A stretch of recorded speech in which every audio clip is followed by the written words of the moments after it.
Paano nga ba maglagay ng transitions at animations katulad ng mga ito? So para ito sa mga baguhan sa CapCut na hindi pa nakakadiscover nito at hindi pa nasusubukan ang mga ito. So kung paano ito, panoorin nyo lamang ito. Siyempre, ang first step ay new project. Then, i-select natin yung ating video clips.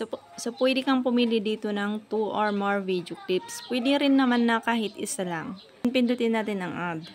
So, ang una kong ipapakita sa inyo sa mga hindi pa nakapag-try nito ay dito sa transitions. So, kung makikita nyo itong square na ito, dahil nga dalawang clips na yung nakuha natin, datin natin yan para makapaglagay tayo ng transitions.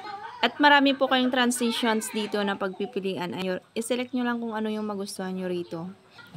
For example, ito, ayan, pindutin natin yan. Pwede mo siyang i-adjust kung gusto mo. Kung gusto mo mas matagal ang transitions mo, ayan, i-adjust mo lang siya pa right. Kung gusto mong mabilis lang, adjust mo lang siya pa left. And then, pindutin mo itong check. Ayan, ganyan pang kalalabasan niya. At kapag isang video clip lang naman at nag-edit kayo dito, halimbawa, tinapat nyo dyan at pinutol nyo o in-split nyo, pwede ka pong maglagay ng transitions dyan. Ayan, makikita nyo dyan, nagkaroon na siya ng white na box.